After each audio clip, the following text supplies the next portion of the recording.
sirungi seliramu tumaking sirna ojo tangi nggonmu kule awas ngetoro aku lagi Assalamualaikum warahmatullahi wabarakatuh. Selamat bertemu lagi para sahabat album misteri. Semoga saat ini Anda semua dalam keadaan sehat dan bahagia. Dalam video kali ini, kami menyajikan sepenggal kisah nyata yang dikirimkan via email oleh Mas Rahmat Fakih Abdurrahman. Penulis pernah tinggal di kampung Ambengan di Jawa Timur itu antara tahun 1960 hingga 1996. Sementara cerita tentang teror hantu lampor itu beliau kumpulkan dari cerita beberapa sesepuh kampung yang ditemui saat narasumber tinggal di kampung tersebut. Semua cerita itu selanjutnya dikumpulkan, direnungkan dan ditulis ulang, berdasar kesimpulan narasumber tersebut. Bagaimana alur cerita yang disajikan? Silahkan mengikuti alur cerita dalam video ini tanpa skip. Sehingga mendapatkan atmosfer mencekam dan pesan yang disampaikan dalam video cerita ini. Selamat menonton. Jawa Timur, tahun 1950-an. Malam itu, desa Ambengan diselimuti kegelapan pekat. Angin bertiup kencang, menghempaskan dedaunan yang gugur dan membuat suasana semakin mencekam. Ranting-ranting pepohonan bergoyang dengan liar, menciptakan bayangan-bayangan aneh di tanah yang bergetar seolah ada tarian tak terlihat di tengah hutan yang melingkupi desa. Setiap hembusan angin membawa serta suara gemerisik yang menambah kesan bahwa ada sesuatu yang bergerak dalam kegelapan. Mengintai dari balik pepohonan yang tinggi dan lebat. Di balik kegelapan, terdengar suara lonceng kecil yang berbunyi ritmis. Menggema dengan nada yang tidak wajar di antara desiran angin. Suara lonceng itu seperti mengandung misteri. Setiap dentingannya menyusup ke dalam telinga warga yang terlelap. Membangunkan mereka dengan perasaan cemas. Lonceng itu seakan memanggil sesuatu dari kegelapan. Mengundang rasa takut yang mendalam di hati siapa saja yang mendengarnya. Dentingan itu berulang tanpa henti, menguatkan suasana malam yang sudah penuh dengan kecemasan. Langkah-langkah berat yang mengoyak kesunyian malam mulai terdengar. Mengikuti ritme lonceng yang terus berdenting. Langkah-langkah itu terdengar lambat namun pasti, seolah-olah ada makhluk besar yang berjalan dengan tenang namun menakutkan. Tanah di desa yang lembab bergema di setiap langkah, memantulkan suara yang seakan berasal dari dunia lain. Setiap langkah meninggalkan jejak yang tidak terlihat namun terasa, mengguncang hati warga yang mendengar dan membuat mereka merinding dalam ketakutan yang tak terjelaskan. Di ujung desa, bayangan gelap mulai muncul, bergerak perlahan namun mengancam. Ranting-ranting yang bergoyang seperti melambai-lambai menyambut kedatangan sesuatu yang asing. Angin yang berhembus membawa serta bau tanah basah dan dedaunan yang membusuk, menambah kesan bahwa malam ini bukan malam biasa. Suara lonceng dan langkah-langkah berat semakin mendekat. Menghapuskan keheningan. Menggantikannya dengan teror yang tak terlihat namun sangat terasa. Dalam kegelapan yang pekat itu, desa Ambengan seakan bersiap untuk menghadapi sesuatu yang belum pernah mereka bayangkan sebelumnya. Di ujung desa terlihat kepala desa Haryono Subandrio. Ia berdiri di depan balai desa dengan sebatang kretek yang terselip di sela-sela bibir keriputnya. Bahasa tubuhnya mengisyaratkan adanya atmosfer tidak beres menuju ke desa. "Apakah kalian mendengar itu?" tanya pria sepuh itu dengan nada cemas kepada para pemuda yang sedang berkumpul di balai desa. "Iya, Pak." Suara itu datang dari arah hutan, jawab Arif, seorang pemuda pemberani yang terkenal sering membantu warga desa. "Segera kumpulkan warga. Kita harus bersiap," perintah Haryono dengan suara bergetar. Esok paginya, desa Ambengan digemparkan oleh penemuan jasad Narti, seorang ibu muda berusia 27 tahun yang dikenal baik dan ramah oleh seluruh warga. Suara teriakan histeris dari Dartosewu, petani yang menemukan tubuh Narti, menggemparkan desa saat fajar menyingsing. Pria parubaya itu berlari ke balai desa dengan wajah pucat. Tak mampu berkata-kata selain menunjukkan jalan ke tempat yang mengejutkan. Berita itu segera menyebar, membuat warga berbondong-bondong menuju tepi hutan dengan perasaan cemas dan tidak percaya. tubuh Narti ditemukan di tepi hutan dalam kondisi mengenaskan. Dia terbungkus kain kafan seperti pocong. Jasadnya terbaring di atas rumput yang basah oleh embun pagi, memberikan kesan dingin dan sunyi yang menyelimuti sekitarnya. Kain kafan yang membalut tubuhnya tampak kotor dan compang-camping, seolah telah melalui perjuangan berat sebelum akhirnya berakhir di sana. Aroma tanah basah bercampur dengan bau kematian yang perlahan menguar, membuat warga yang mendekat menutup hidung mereka dengan kain atau tangan. Mereka sangat kaget, karena mayat Narti yang kaku dan belum membusuk itu ternyata menyebarkan bau busuk bangkai ikan yang bercampur dengan aroma amis. Wajah Narti yang biasanya ceria kini tampak pucat. Matanya terbuka lebar seolah melihat sesuatu yang sangat menakutkan, sebelum ajal menjemput. Kedua bola matanya yang tak lagi bersinar, memancarkan rasa kepanikan dan teror yang cukup tinggi, yang memberikan gambaran sekilas tentang kengerian yang mungkin dialaminya. Mulutnya terbuka seakan ingin berteriak, namun tak ada suara yang keluar, membeku dalam ekspresi ketakutan yang tak terungkap. Rambutnya yang kusut dan kotor menambah kesan mengerikan dari pemandangan tersebut. Warga desa yang menyaksikan pemandangan itu hanya bisa terdiam dalam ketakutan dan kebingungan. Ibu-ibu menangis histeris, sementara para lelaki mencoba mencari penjelasan atas kejadian mengerikan ini. Haryono sebagai kepala desa, memerintahkan agar jasad Narti dibawa ke rumah duka dengan hati-hati. Kita harus mencari tahu apa yang terjadi dan siapa yang melakukan ini, katanya dengan suara bergetar, namun penuh tekad. Kejadian ini bukan hanya tragedi bagi keluarga Narti, tapi juga pertanda bahwa ancaman besar mungkin sedang mengintai desa Ambengan, menguji keberanian dan persatuan warga desa dalam menghadapi kegelapan yang tidak mereka pahami, tambahnya. Narti adalah ibu yang baik, Isak Ratna, sahabat karib Narti. Dia tidak punya musuh, siapa yang tega melakukan ini? Dr. Bambang Gunarto sebagai dokter desa, dengan hati-hati memeriksa tubuh Narti yang terbaring di atas pembaringan di rumah duka. Cahaya matahari pagi yang masuk melalui celah-celah jendela menerangi ruangan yang sunyi, menciptakan suasana yang kontras dengan kegelapan malam sebelumnya. Dengan tangan bergetar namun penuh ketelitian, ia membuka kain kafan yang membalut tubuh Narti, mengungkapkan luka-luka yang ada.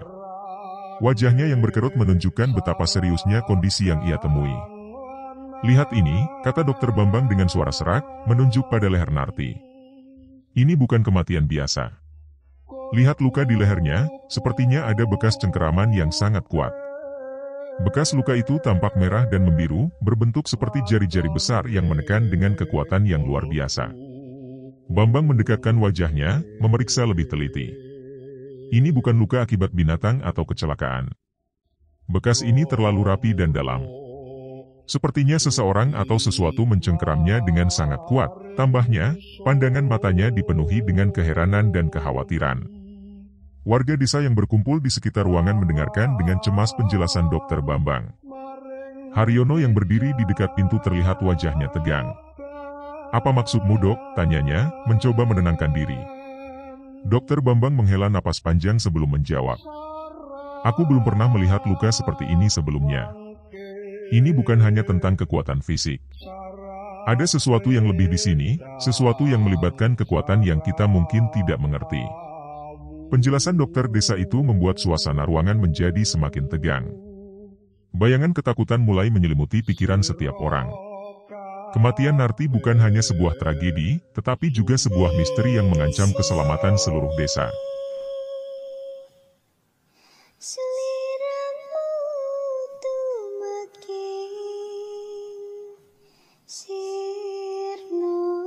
Malam berikutnya, teror kembali datang ke desa Ambengan, bahkan lebih mengerikan. Kali ini, Sarman Sapi, seorang petani berusia 45 tahun yang dikenal rajin dan ramah, menjadi korban berikutnya. Suara jeritan histeris menggema di sekitar sawah, membangunkan warga yang masih belum pulih dari ketakutan malam sebelumnya. Saat mereka berlari menuju sumber suara, pemandangan mengerikan lainnya menyambut mereka. Tubuh Sarman tergeletak di tengah sawah yang berlumpur. Tubuhnya dibungkus kain kafan putih yang kotor dan sobek-sobek, seperti kain kafan yang membungkus Narti 2 hari sebelumnya. Tubuh Sarman terbaring kaku di antara batang-batang padi yang mulai menguning. Kain kafan yang membalut tubuhnya terlihat basah dan berlumuran lumpur, memberikan kesan bahwa ia telah diseret dengan kasar sebelum akhirnya dibiarkan di sana. Wajahnya pucat dan matanya yang terbuka lebar menambah nuansa horor. Mengingatkan warga akan kematian Narti yang terjadi 2 hari sebelumnya. Angin pagi yang dingin bertiup, menggoyangkan padi-padi seolah berbisik tentang kengerian yang baru saja terjadi. Aku melihatnya, Pak. Aku melihat Lampor membawa keranda, teriak Siti, seorang gadis muda yang kebetulan sedang mencari kayu bakar di dekat sawah. Suaranya bergetar dan wajahnya pucat ketakutan. Siti, yang biasanya ceria dan penuh semangat, kini berdiri gemetar, matanya penuh dengan air mata. Dia berjalan di udara, Pak, dengan keranda di atas punggungnya. Dan Sarman. Sarman diambilnya, lanjutnya sambil terisak, membuat bulu kuduk warga yang mendengar berdiri. Haryono segera mencoba menenangkan Siti, sementara warga lainnya mengelilingi tubuh Sarman dengan perasaan tidak percaya. Tenang, Siti. Ceritakan dengan jelas apa yang kamu lihat, pintanya dengan suara lembut namun tegas. Siti mengusap air matanya, mencoba mengumpulkan keberanian. Lampor itu besar dan menakutkan. Wajahnya tengkorak dengan mata yang menyala merah. Dia datang dari arah hutan, melayang di udara, dengan membawa keranda besar. Ketika aku melihatnya, aku merasa seluruh tubuhku membeku. Aku tidak bisa bergerak, tidak bisa berteriak. Aku hanya bisa melihatnya membawa Sarman dan meninggalkannya di sini, jelasnya dengan suara terputus-putus. Keterangan Siti membuat suasana semakin mencekam. Warga mulai berbisik-bisik, ketakutan mulai menjalar lebih dalam. Dokter Bambang yang sudah tiba di tempat, segera memeriksa tubuh Sarman. Kita harus mencari tahu lebih lanjut tentang makhluk ini. Ini bukan hanya tentang kematian biasa, katanya sambil memeriksa bekas luka yang serupa dengan yang ditemukan pada jasad Narti. Setelah mendengarkan penjelasan Dokter Bambang atas kondisi jenazah Sarman yang sama dengan jenazah Narti, Haryono mengangguk-anggukan kepala. Dengan sorot mata yang tajam dan serius, ia berkata, kita harus melindungi desa ini. Mulai malam ini, kita akan menjaga desa bersama-sama. Tidak ada yang tidur sendirian. Kita harus bersatu menghadapi teror ini. Desa Ambengan semakin cemas. Setiap malam, suara langkah-langkah berat dan lonceng kecil yang berdenting ritmis menggema di antara pepohonan, membuat bulu kuduk warga berdiri. Warga mulai takut keluar rumah saat malam tiba. Jalan-jalan yang biasanya ramai dengan tawa anak-anak dan obrolan santai, berubah menjadi sunyi dan mencekam. Lampu-lampu minyak di setiap rumah dinyalakan lebih awal, sementara pintu dan jendela ditutup rapat. Semua orang berusaha menjaga keselamatan mereka dengan tetap berada di dalam rumah, tetapi rasa takut dan cemas tidak dapat dihindari. Haryono merasakan tekanan yang luar biasa. Ia memutuskan, tindakan harus segera diambil untuk menghentikan teror ini. Malam itu, ia mengumpulkan para sesepuh desa di balai desa yang sederhana namun hangat. Di bawah sinar lampu minyak yang redup, wajah-wajah yang berkerut dengan pengalaman hidup berkumpul untuk membahas masalah yang mengancam keberadaan mereka. Kita harus menemukan cara menghentikan Lampor sebelum lebih banyak korban berjatuhan, ujarnya mencoba menyalakan semangat di hati warga yang ketakutan. Mbah Slamet, sesepuh desa yang paling dihormati, menghela napas panjang sebelum berbicara. Menurut legenda, Lampor adalah makhluk yang diutus Ratu Laut Selatan untuk mengambil jiwa manusia, katanya dengan suara berat dan penuh wibawa yang mengisi ruangan. Lampor biasanya tidak datang tanpa alasan. Makhluk itu datang, karena ada salah satu manusia di sebuah desa telah melakukan kesalahan, yang membuat Ratu Laut Selatan marah. Karena itu, kita harus mencari tahu mengapa dia datang ke desa kita, tambahnya yang membuat semua orang terdiam, mencoba memahami situasi yang mereka hadapi. Para sesepuh desa saling berpandangan, mencoba mencari petunjuk dari cerita-cerita lama yang mereka dengar sejak kecil. Mungkin ada sesuatu yang kita lakukan yang menarik perhatian Ratu Laut Selatan, kata Mbah Saritem, sesepuh perempuan yang dikenal memiliki pengetahuan mendalam tentang legenda desa. Mungkin ada pelanggaran atau kesalahan yang kita tidak sadari. Wajahnya serius dan penuh pertimbangan, membuat yang lain semakin tenggelam dalam pemikiran. Haryono mengangguk setuju. Kita harus memeriksa kembali tradisi dan kebiasaan kita. Mungkin ada ritual yang terlewat atau adat yang tidak kita laksanakan dengan benar. Kita juga harus berbicara dengan Buyut Juminten untuk mendapatkan pandangannya. Buyut Juminten dikenal warga desa Ambengan memiliki pengetahuan mendalam tentang dunia gaib. Beliau sering menjadi penolong dalam situasi-situasi sulit yang menimpa semua warga desa, jika masalah tersebut tidak dapat diselesaikan dengan ilmu keduniawian. Keputusan ini membawa sedikit harapan di antara para sesepuh. Mereka sepakat mengadakan pertemuan dengan Buyut Juminten keesokan harinya, untuk mencari tahu lebih banyak tentang cara menghentikan lampor.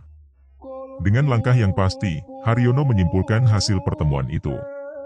Kita akan mencari jawabannya bersama. Desa ini akan kita lindungi dengan segala cara.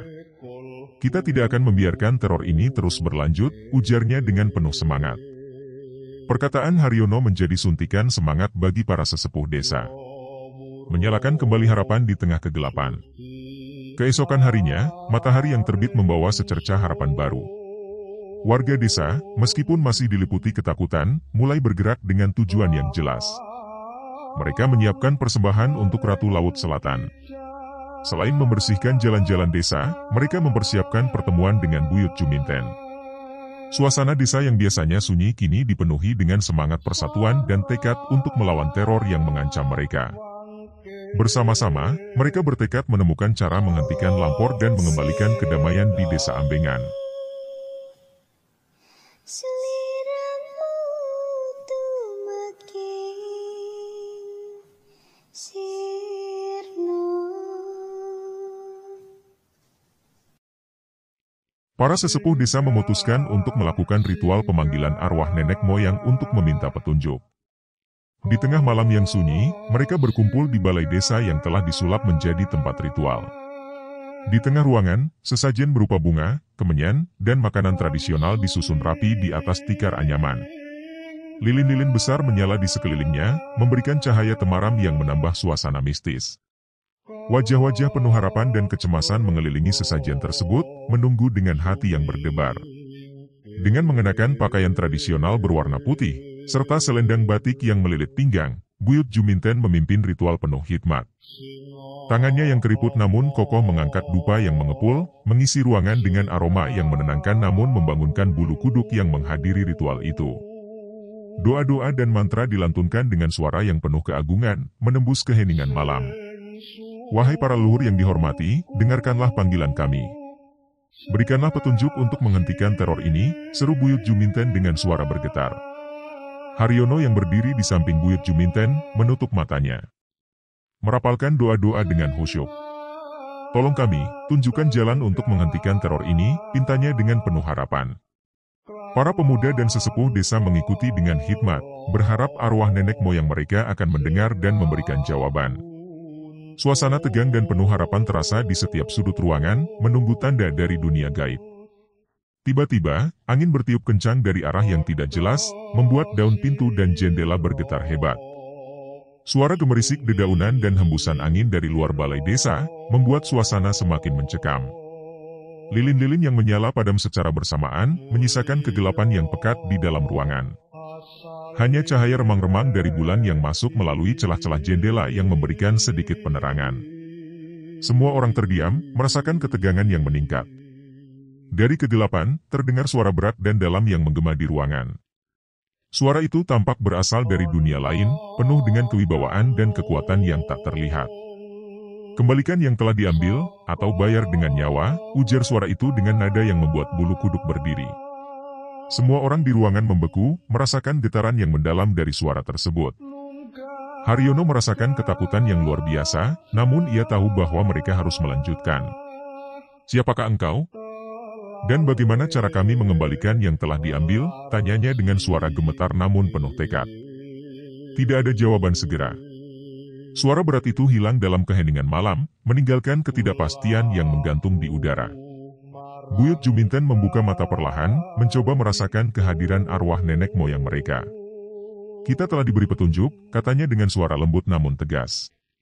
Kita harus mencari tahu apa yang diambil oleh leluhur kita dan bagaimana cara mengembalikannya. Pandangannya beralih ke arah Haryono, memberikan dukungan dan kepercayaan jika mereka bisa menemukan jawabannya. Haryono mengangguk, wajahnya menunjukkan tekad yang kuat. Kita harus menggali lebih dalam tentang sejarah desa ini dan mencari tahu apa yang diambil dari Ratu Laut Selatan, ujarnya kepada para tetua dan pemuda yang hadir. Ini adalah tugas kita untuk menyelamatkan desa ini dan menghentikan teror yang telah mengancam kita. Malam itu, mereka memutuskan untuk membentuk kelompok pencari yang akan menelusuri jejak sejarah desa. Mencari tahu lebih banyak tentang pusaka yang diambil. Arif dan beberapa pemuda yang lain dengan semangat menyatakan kesediaannya ikut serta dalam pencarian tersebut. Kami akan mencari di setiap sudut desa dan bertanya kepada setiap orang tua yang mungkin tahu sesuatu, kata Arif dengan penuh semangat. Buyut Juminten memberikan beberapa petunjuk tambahan tentang ritual pengembalian yang mungkin diperlukan. Kita tidak hanya harus menemukan pusaka itu, tetapi juga harus melakukan upacara pengembalian yang sesuai, jelasnya. Ratu Laut Selatan adalah sosok yang sangat kuat dan penuh kehormatan. Kita harus menghormatinya dengan sepenuh hati. Dengan semangat baru, para sesepuh desa dan pemuda mulai merencanakan langkah-langkah berikutnya. Mereka tahu perjalanan ini akan penuh dengan tantangan dan mungkin bahaya, tetapi tekad untuk menyelamatkan desa memberikan keberanian yang tak tergoyahkan. Malam itu, mereka berjanji untuk bekerja bersama dan tidak akan menyerah sampai menemukan cara untuk menghentikan teror Lampor, untuk membawa kedamaian kembali ke desa Ambengan. Keesokan paginya, mereka mulai menyusun rencana pencarian. Setiap orang memiliki tugas dan tanggung jawabnya masing-masing, dari mencari petunjuk di rumah-rumah tua hingga mengunjungi tempat-tempat keramat yang mungkin menyimpan jawaban. Sementara Lurah Haryono bersama Arif dan beberapa pemuda desa mencari tahu tentang sejarah desa Ambengan. Mereka berkumpul di rumah Haryono, duduk di lantai dengan tumpukan buku-buku dan naskah-naskah kuno yang tersebar di sekeliling mereka. Cahaya lampu minyak yang redup memberikan suasana misterius pada malam yang tenang itu. Mereka membuka setiap halaman dengan hati-hati, membaca setiap kata yang tertulis dengan cermat, mencoba menemukan petunjuk yang bisa menjelaskan teror yang mereka alami. Malam semakin larut ketika Arif, pemuda pemberani yang selalu siap membantu, menemukan sebuah naskah tua yang tampak lebih usang dari yang lain. Pak Haryono, lihat ini, katanya dengan suara yang sedikit bergetar. Semua mata tertuju padanya saat ia mulai membaca dengan lantang. Naskah itu menceritakan tentang nenek moyang desa Ambengan yang pernah membuat perjanjian dengan Ratu Laut Selatan. Perjanjian itu dibuat untuk melindungi desa dari bencana alam dan mara bahaya. Namun, ada syarat yang harus dipenuhi untuk menjaga perjanjian itu tetap berlaku. Menurut naskah tersebut, perjanjian itu dilanggar ketika salah satu keturunan mereka mengambil sesuatu yang berharga dari kerajaan Laut Selatan. Haryono mengernyitkan dahi, mencoba mengingat cerita-cerita lama yang mungkin bisa menjelaskan apa yang diambil. Ini berarti ada sesuatu yang dilakukan warga desa Ambengan, sehingga membuat Ratu Laut Selatan marah, ujarnya dengan suara bergetar penuh kekhawatiran. Kita harus mencari tahu apa yang diambil warga desa Ambengan itu. Selanjutnya kita harus mengembalikannya jika kita ingin menghentikan teror ini. Arif yang selalu penuh semangat, berdiri dan berkata, kita harus mengembalikan apa yang diambil atau memenuhi syarat baru dari perjanjian itu. Perkataannya membuat suasana ruangan menjadi tegang. Semua orang menyadari bahwa mereka harus bertindak cepat sebelum lebih banyak korban berjatuhan. Mereka memutuskan untuk mencari tahu lebih lanjut tentang apa yang diambil dari kerajaan Ratu Laut Selatan. Dengan bantuan Buyut Juminten, mereka menggali lebih dalam ke dalam sejarah dan cerita-cerita lama warga desa yang mungkin memberikan petunjuk. Buyut Juminten dengan pengetahuan mendalam tentang dunia gaib, berasumsi jika benda yang diambil dari kerajaan Laut Selatan itu kemungkinan besar adalah pusaka berharga atau benda suci yang memiliki makna besar bagi Ratu Laut Selatan. Seliramu tuh makin sirna. Selain mengurai dan membaca beberapa dokumen lama milik desa, Haryono dan para pemuda juga berkeliling desa. Mereka bertanya kepada para sesepuh dan para warga desa yang mungkin mengetahui lebih banyak tentang sejarah keluarga mereka. Usaha mereka akhirnya menemukan sebuah cahaya terang. Mereka menemukan sebuah cerita, bahwa pada beberapa generasi lama, ada seorang pemuda yang terkenal pemberani bernama Joko Sembrani pernah pergi ke Laut Selatan. Sebulan kemudian kembali dengan membawa sebuah pusaka, yang diakini akan memberikan keberuntungan dan kemakmuran untuk desa Ambengan. Ironisnya keberadaan pusaka itu kini tidak diketahui. Sepengetahuan saya, Ki Joko Sembrani itu kakek buyut dari keluarga Pak Sastro, kata Haryono kepada para pemuda. Karena itu, kita harus segera berbicara dengan Pak Sastro, untuk mencari tahu apakah pusaka itu masih ada di keluarganya. Dengan semangat baru, Haryono dan para pemuda desa menuju rumah Sastro Jolotundo yang berada di pinggir desa. Sesampai di rumah tujuan, terlihat Sastro Jolotundo yang sudah sepuh itu menerima rombongan kepala desa Haryono dengan ramah, meskipun wajahnya menunjukkan keheranan. Setelah mendengar cerita Haryono tentang tujuannya datang ke rumah beliau, Sastro mengangguk pelan. "Betul, keris pusaka itu ada di sini," kata Sastro dengan suara bergetar. Sesaat kemudian, terlihat Sastro berjalan perlahan menuju sebuah lemari tua yang penuh debu. Dengan tangan gemetar, ia membuka lemari itu, mengeluarkan sebuah kotak kayu yang tampak sangat kuno. "Keris ini diwariskan dari generasi ke generasi, tetapi aku tidak pernah tahu jika keris itu barang curian dari kerajaan Laut Selatan." Haryono memandang keris tersebut dengan perasaan campur aduk. Ukiran emas di gagang keris tampak berkilau, meski usianya sudah sangat tua. "Kita harus mengembalikan keris ini ke laut," katanya dengan nada tegas. Ia tahu jika keris tersebut adalah satu-satunya cara untuk menenangkan kemarahan Ratu Laut Selatan dan menghentikan teror Lampor. Malam itu, Haryono, Arif, dan beberapa pemuda desa membawa keris ke tepi pantai. Mereka memilih waktu yang tepat saat bulan purnama bersinar terang di langit, memberikan cahaya lembut menerangi perjalanan mereka. Suasana malam itu di pantai Laut Selatan terasa sangat berbeda, penuh dengan ketegangan dan harapan. Ombak bergulung-gulung menghantam pantai dengan suara yang menggetarkan hati. Setibanya di tepi pantai, mereka berdiri dalam formasi melingkar, dengan Haryono di tengah memegang keris pusaka bergagang ukiran emas. "Kita harus melakukannya dengan hati-hati dan penuh hormat," bisik Haryono. Ia mengangkat keris itu tinggi-tinggi, kemudian mulai merapalkan doa-doa dan mantra yang telah diajarkan Buyut Juminten. Suara doa-doa itu menyatu dengan gemuruh ombak, menciptakan harmoni yang aneh namun menenangkan. Setelah doa terakhir diucapkan, Haryono melemparkan keris itu ke dalam laut. Mereka semua menyaksikan keris itu tenggelam perlahan ke dalam air, menghilang di bawah permukaan yang berkilau diterangi cahaya bulan. "Semoga pengembalian pusaka ini dapat menghentikan teror Lampor," kata Arif penuh harap.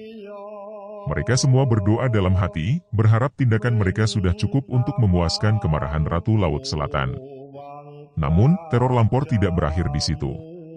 Keesokan harinya, mereka mendapati walau keris pusaka telah dikembalikan, Lampor masih menuntut 9 nyawa sebagai pengganti. Desas-desus tentang tuntutan ini menyebar cepat di antara warga desa, menambah ketakutan dan kecemasan mereka. Tidak ada yang mau menjadi korban berikutnya. Mereka tahu secepat mungkin menemukan solusi lain. Warga desa bersepakat untuk mengorbankan 9 ekor kambing hitam sebagai pengganti nyawa manusia. "Kita tidak bisa membiarkan manusia menjadi korban. Mungkin dengan mengorbankan 9 ekor kambing hitam ini dapat memuaskan Lampor," usul Haryono dengan nada penuh harap. Para sesepuh desa setuju dengan rencana ini. Mereka segera mempersiapkan kambing-kambing untuk upacara pengorbanan. Malam itu, mereka kembali berkumpul di tepi pantai Laut Selatan, membawa 9 ekor kambing hitam yang diikat dengan tali.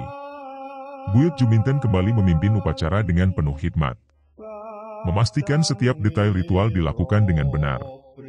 Para pemuda desa membantu menyiapkan sesajen dan membangun altar sederhana di atas pasir pantai.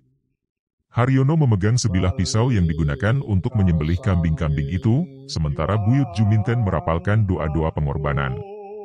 "Wahai Kanjeng Ratu Laut Selatan, terimalah pengorbanan 9 kambing hitam ini sebagai pengganti nyawa manusia.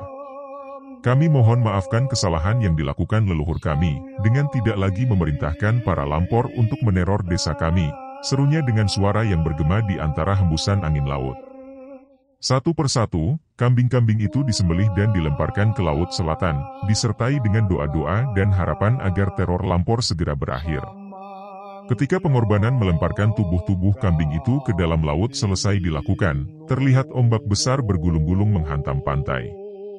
Suaranya berdebam lebih keras dari biasanya, seolah-olah laut merespons tindakan yang dilakukan warga desa Ambengan. Mereka berdiri dalam diam, menunggu tanda pengorbanan mereka telah diterima. Beberapa saat kemudian, angin yang sebelumnya bertiup kencang tiba-tiba berhenti. Laut Selatan yang bergolak perlahan tenang. Suasana malam yang penuh ketegangan berubah menjadi lebih damai. Buyut Juminten tersenyum tipis, merasa upacara mereka berhasil. "Semoga ini menjadi akhir dari teror Lampor," katanya dengan nada lega. Para warga desa kembali ke rumah masing-masing dengan perasaan campur aduk.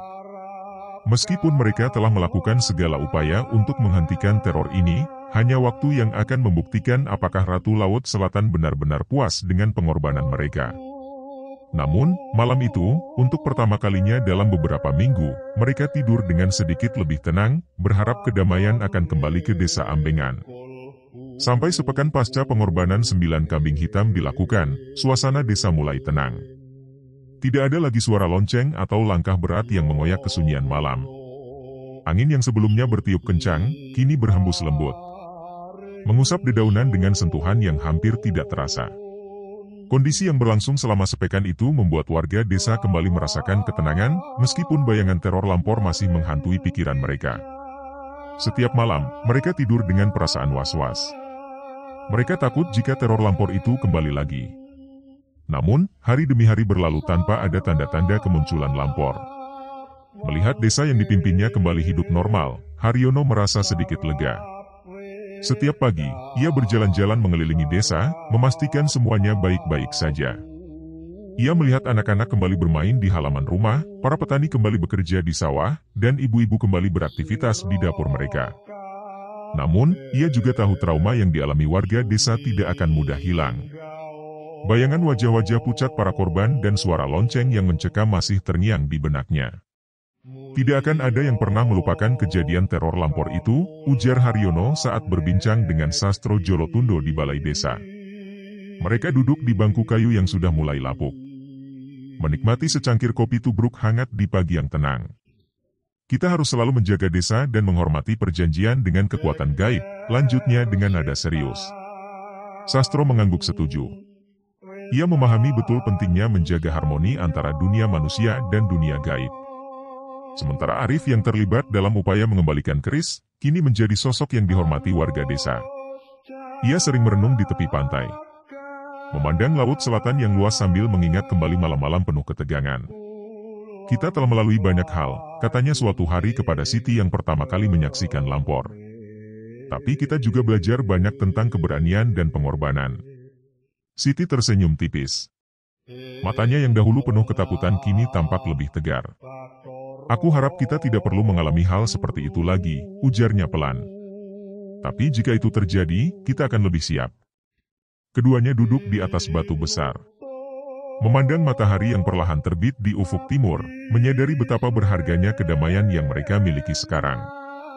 Sedangkan Haryono juga menyadari bahwa menjaga perjanjian dengan kekuatan gaib, tidak hanya soal ritual dan sesajen.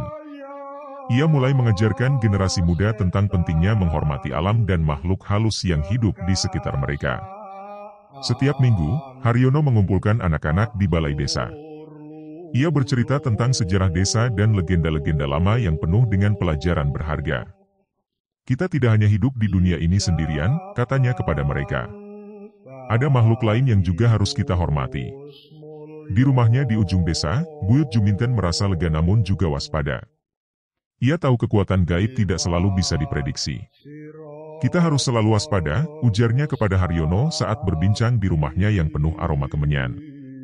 Lampor mungkin telah tenang untuk saat ini, tetapi kita harus terus menjaga keseimbangan antara dunia manusia dan dunia gaib.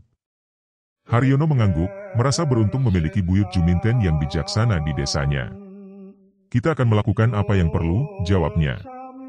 Untuk desa ini dan untuk masa depan kita.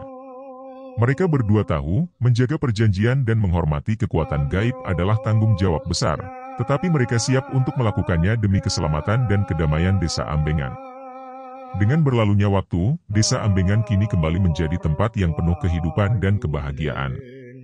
Kendati bayangan teror lampor masih menghantui, warga desa belajar untuk hidup dengan rasa hormat dan kewaspadaan. Mereka tahu bahwa harmoni antara dunia manusia dan dunia gaib adalah kunci untuk menjaga kedamaian. Dan dengan hati yang teguh, mereka berjanji untuk tidak pernah melupakan pelajaran berharga yang telah mereka pelajari dari pengalaman mengerikan itu. Tamat.